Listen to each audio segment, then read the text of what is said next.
Selamat pagi dan salam sejahtera untuk kita semua. Salve.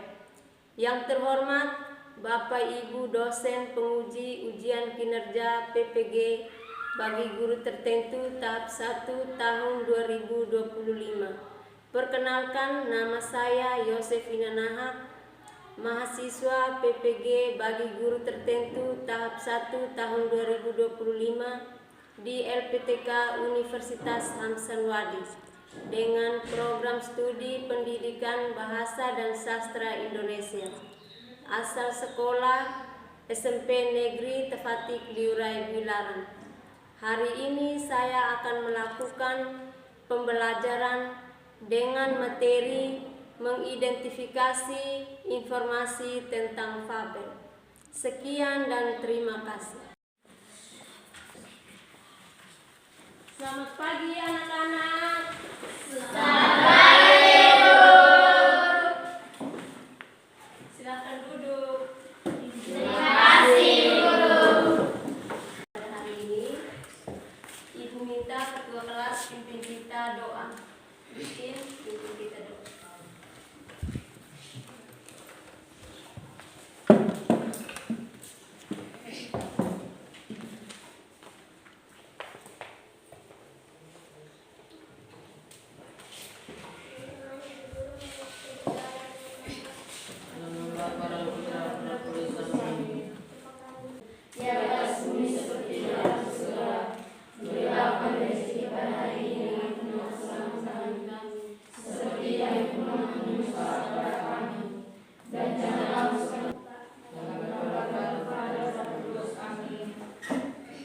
Baik, silakan duduk.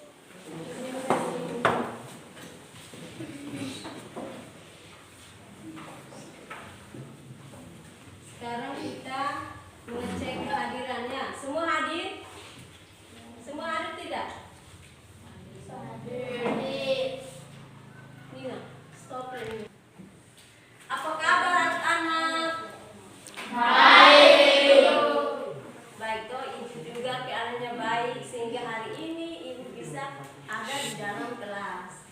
Baik, dari sekarang Hadir, Ibu. Putri, Hadir, Bu. Asri, Hadir, Ibu. Maria Dika Bria, Hadir, Ibu.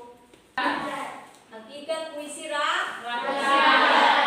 Hakikat puisi rakyat itu berupa apa-apa saja? Pantun, Pantun, Burinda, syair. Dengan syair. Oke, apa itu pantun?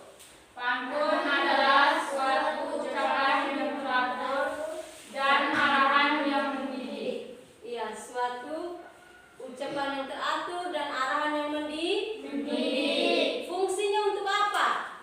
Materi kita hari ini adalah mengidentifikasi informasi tentang fabel. Jadi kalian lihat di sana. Tujuan pembelajarannya adalah yang pertama, setelah mengikuti proses pembelajaran, peserta didik diharapkan dapat mengidentifikasi informasi tentang fabel. Kemudian yang berikut, mengenali ciri umum fabel. Yang berikutnya lagi, mengidentifikasi jenis fabel, menceritakan kembali isi fabel, dan menentukan rangkaian peristiwa.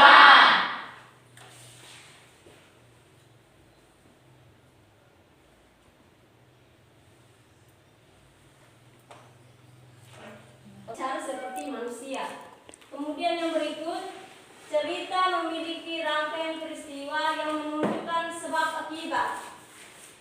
Yang kelima, latar yang digunakan berupa lingkungan alam. Jadi latar yang dimaksud di sini, latar tempat dengan latar waktu. Itu misalnya di hutan, di sungai, atau di kolam. Latar tempat. Kemudian yang terakhir itu, ciri bahasa yang digunakan berupa kalimat naratif atau peristiwa, kalimat langsung, dan menggunakan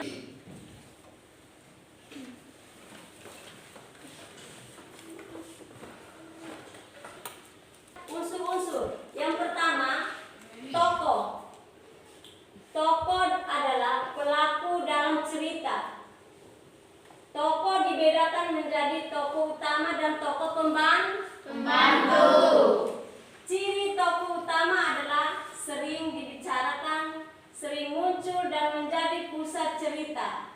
Ini adalah pemberian karakter atau sikap kita, karakter pada tokoh. Karakter tokoh ada 3, yaitu protagonis, antagonis, dan yang ketiga itu apa? Tritagonis.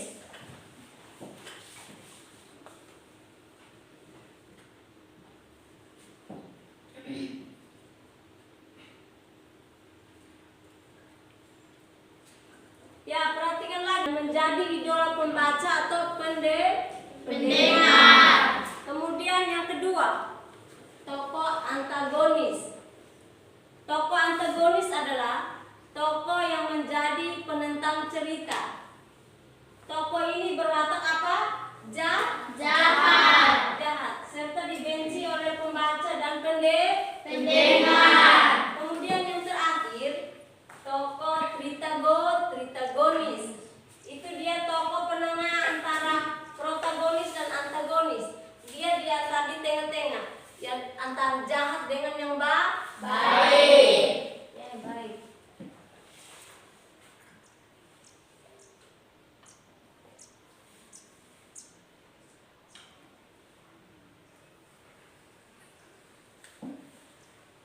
Ya, perhatikan tadi ada unsur-unsur intrinsik toh. Yang berikut itu watak. Watak adalah sifat yang dimiliki oleh tokoh dalam cerita.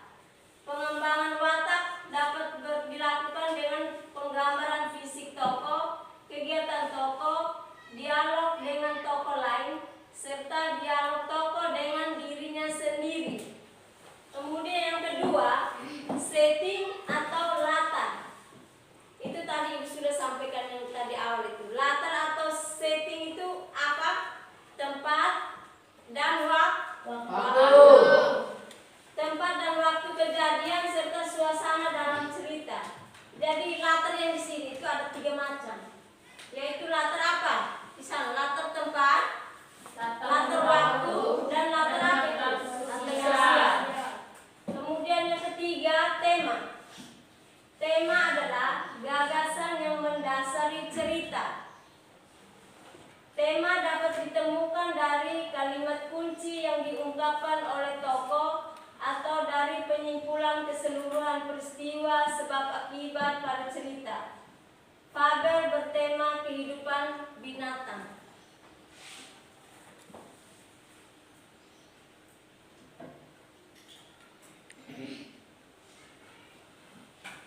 Nah, kemudian konflik.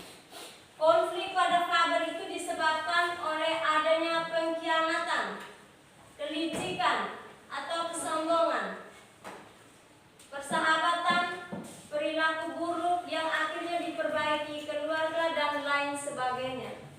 Kemudian yang berikut, alur. Alur adalah rangkaian tahapan jalannya apa? Cerita. Alur pada fabel umumnya alur maju, ada alur maju, alur mundur, dengan alur maju mundur.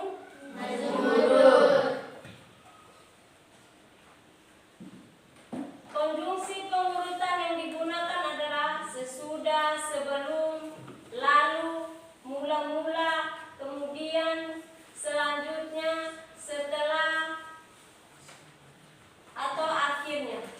Penggunaan konjungsi waktu bersamaan berupa kata sementara, itu, seraya, dan sambil.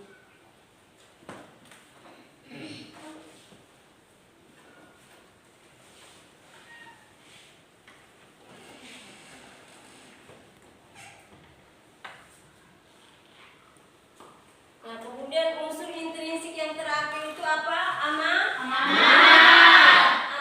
adalah, coba Grace baca, amanat itu apa di depan? Amanat adalah pesan yang disampaikan oleh penulis. Amanat disimpulkan dari sikap penulis terhadap permasalahan yang diangkat pada cerita. Oke, baik. Jadi amanat itu adalah pesan yang disampaikan oleh penulis. Pesan. Setelah kita baca fabel, suatu dongeng atau cerita, kita buat pesan. Bisa toh? Bisa atau tidak?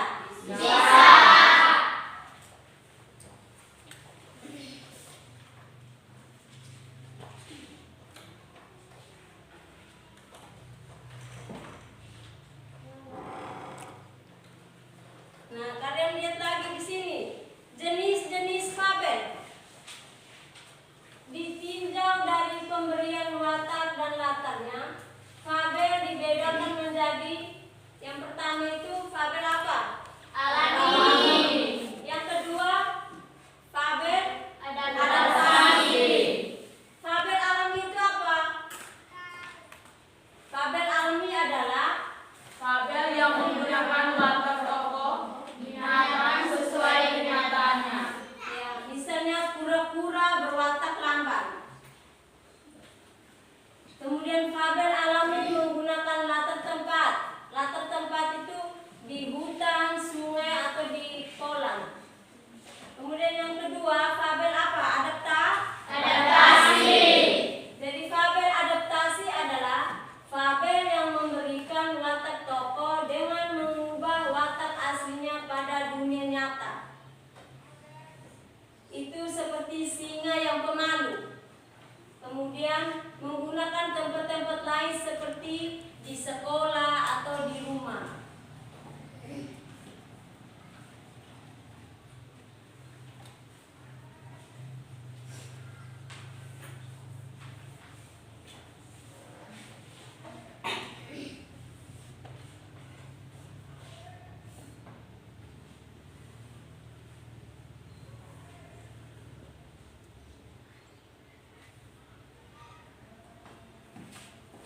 Ya baik, sekarang kita masuk pada struktur fabel. Struktur suatu fabel adalah sebagai berikut. Orientasi berisi pengenalan tokoh, latar, watak tokoh, dan konflik. Variasi mengungkapkan orientasi dapat dilakukan melalui deskripsi latar, penggambaran latar dan kegiatan tokoh, serta penggambaran latar pada masa lalu. Ciri bahasa yang digunakan adalah keterangan tempat atau Waktu.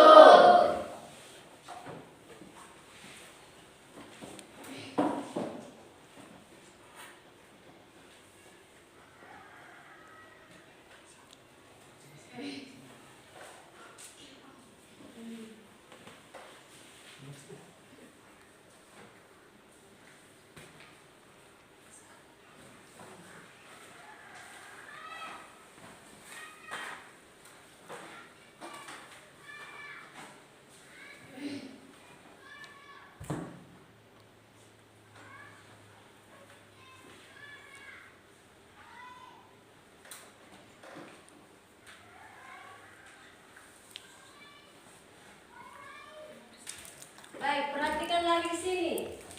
Komplikasi dimulai dari munculnya masalah hingga masalah memuncak atau komplikasi atau Klimaks. Variasi komplikasi dapat diawali dengan konflik batin, konflik fisik, dan perubahan latar atau peristiwa yang tidak menggunakan tokoh. Ciri bahasa yang digunakan adalah tiba-tiba, tanpa diduga, dan tidak disangka-sangka.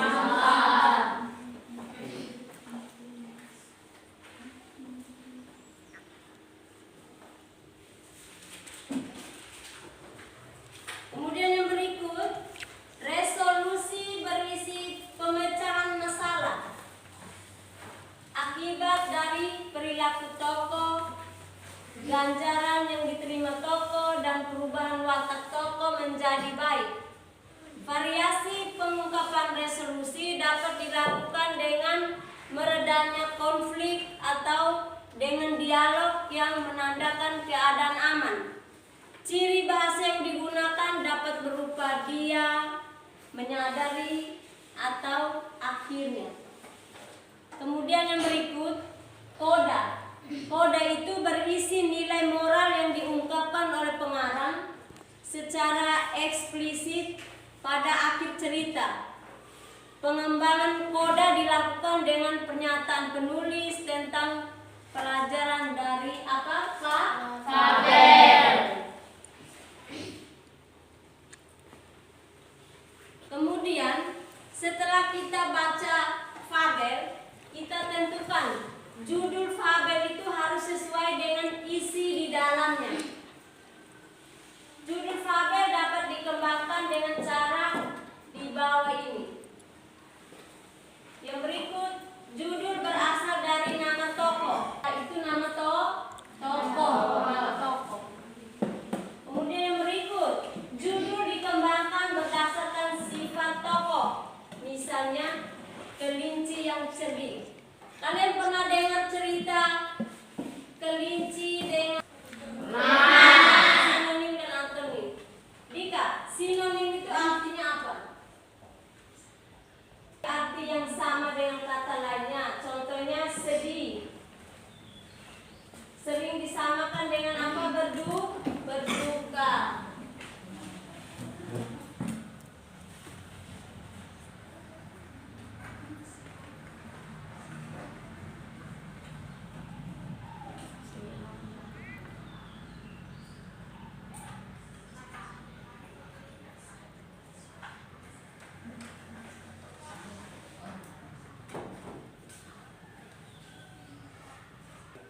Oke, baik. Perhatikan lagi di sini. Penggunaan kalimat langsung. Kalimat langsung adalah kalimat yang diucapkan secara langsung kepada orang yang dituju. Ciri-ciri kalimat langsung adalah sebagai berikut. Yang pertama itu apa? Coba lihat. Yang pertama menggunakan tanda petik. Kemudian yang kedua, Intonasi tinggi untuk bertanya, datar untuk melihat berita, intonasi berita untuk tanda seru. kemudian yang ketiga, Kata lagi yang pertama dan kedua. oke.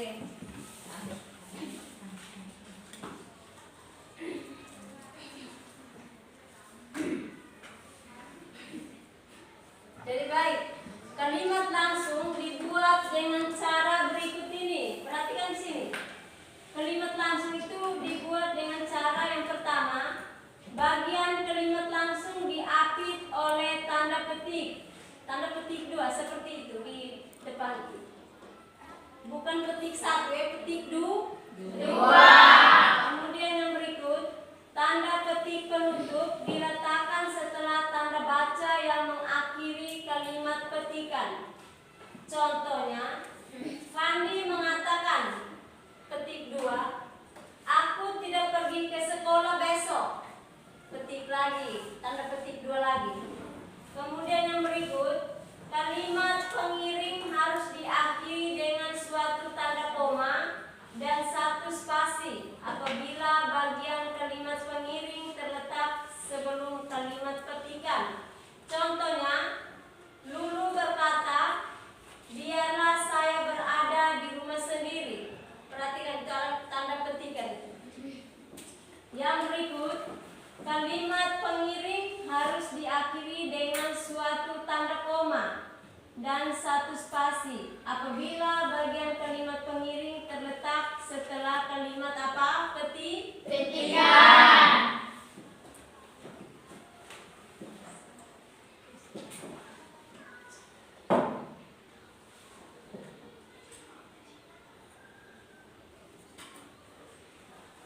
Nah, kemudian jika ada 2 kalimat petikan, maka huruf awal pada kalimat petikan pertama menggunakan huruf apa?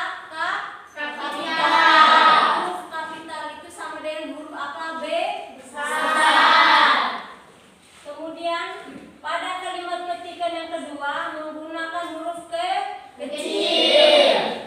kecuali nama orang dan nama sapaan. Contohnya, coba saja minta sama kakak, kata ayah, dia pasti akan memberikannya. Itu perhatikan tanda petik. Jelas toh? Jelas. Kemudian yang berikut, tanda koma tidak dipakai untuk memisahkan petikan langsung dan bagian lain yang mengiringinya Jika petikan langsung itu berakhir dengan tanda tanya atau tanda apa? Tanda seru.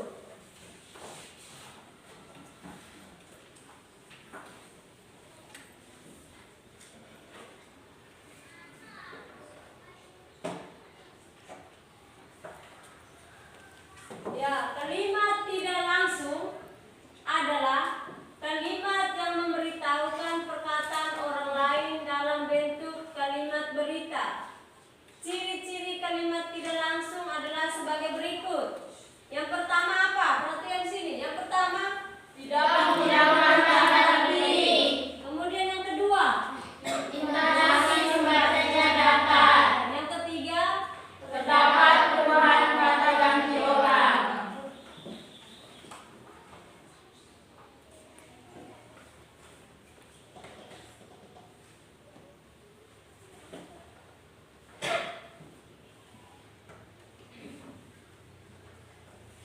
nah, kata ganti orang yang pertama tadi berubah menjadi orang ketiga. Seperti saya atau aku menjadi dia atau ia. Saya atau aku itu kata ganti orang pertama. Sementara kata dia atau ia itu kata ganti orang keberapa? Ketiga.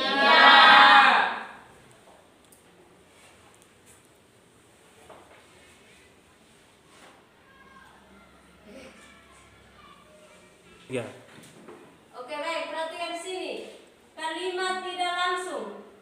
Kalimat tidak langsung adalah kalimat yang memberitahukan perkataan orang lain dalam bentuk kalimat berita.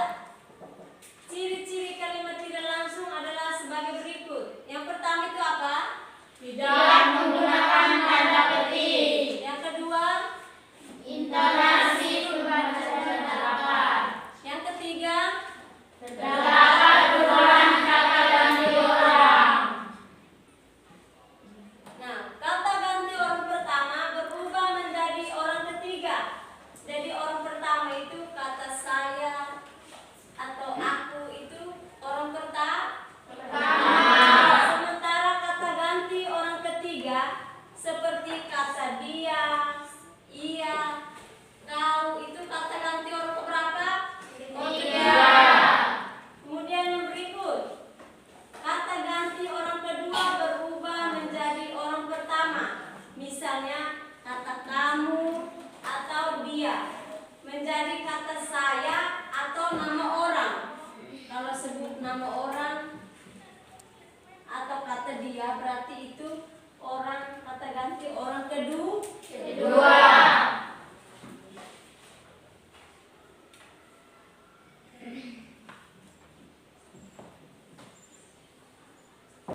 Oke, baik, karena sekarang materi kita sudah selesai, jadi ibu minta kalian duduk dalam bentuk kelompok.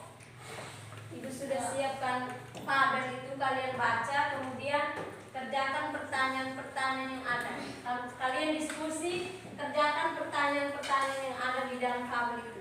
Jadi kamu duduk dalam bentuk kelompok. Ada berapa kelompok? 3 toh? Duduk dalam bentuk kelompok. Jadi silakan baca tabel ini, tabel yang ada kalian baca, kemudian diskusi bersama, cari jawaban yang ada di dalam tabel itu. Ibu sudah siapkan itu, ada 2 pertanyaan, kemudian kalian cari jawabannya di dalam tabel itu. Silakan baca. Diskusi bersama ya. Setelah kalian diskusi baca itu tabel, kalian cari jawaban yang ada di dalam tabel itu.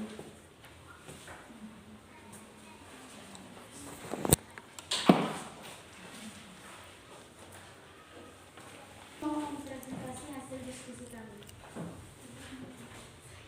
Fabel tentang katak dan kerbau. Dikisahkan ada seekor kerbau datang ke sebuah kolam untuk minum.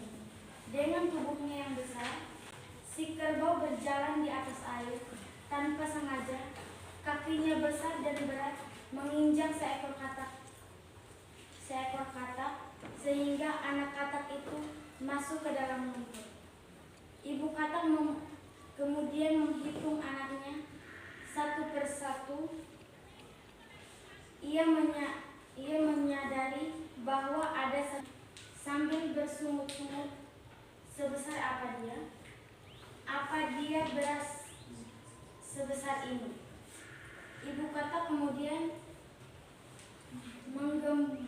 menggembungkan dirinya sendiri.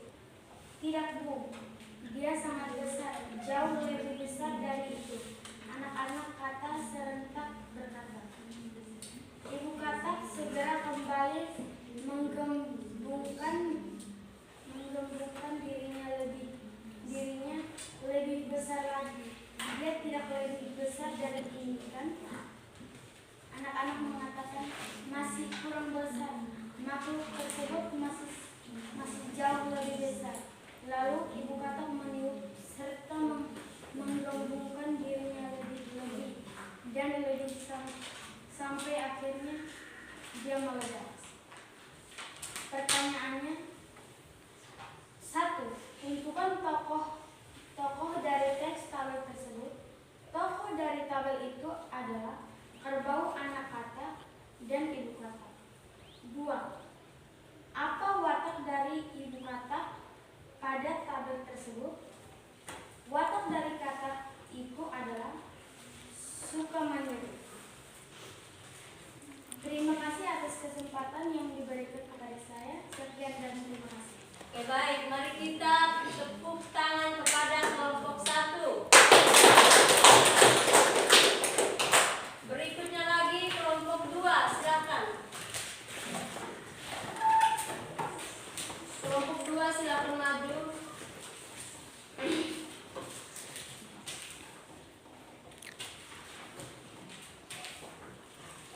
Terima kasih atas kesempatan yang diberikan kepada kelompok kami. Saya di sini mempresentasikan hasil kerja kelompok kami tentang kerbau, katak, dan lebah.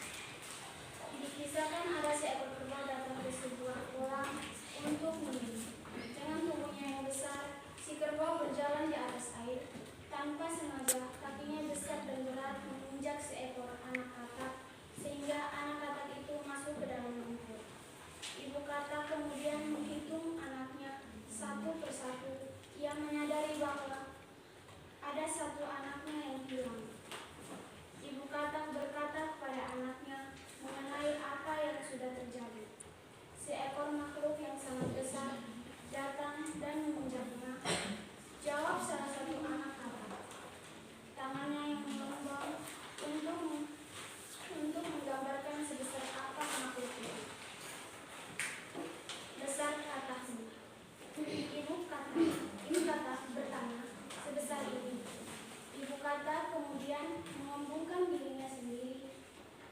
Tidak, Bu, dia sangat besar, jauh lebih besar dari itu. Anak-anak katak serentak berkata.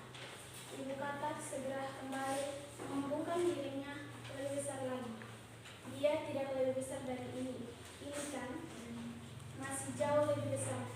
Lalu ibu katak meniup serta mengembungkan dirinya lebih. Talita, pertanyaan nomor 3 itu. Perhatikan situ tabel. Berdasarkan tabel tersebut, mengapa ibu katak menggembungkan dirinya? Itu tadi kelompok mana yang diskusi? Kelompok 2, coba jawab. Ibu katak mengembungkan dirinya karena untuk menyamai ukuran kerbau. Iya, dia menggembungkan dirinya karena apa? Untuk menyamai ukuran apa kerbau?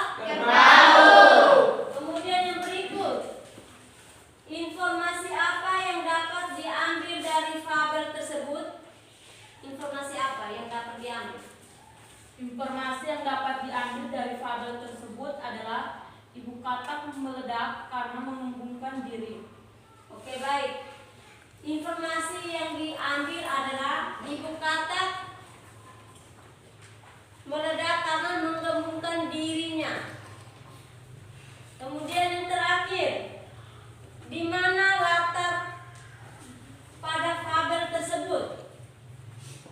Latar pada fabel tersebut itu di mana? Tempatnya di mana? Di sebuah kolam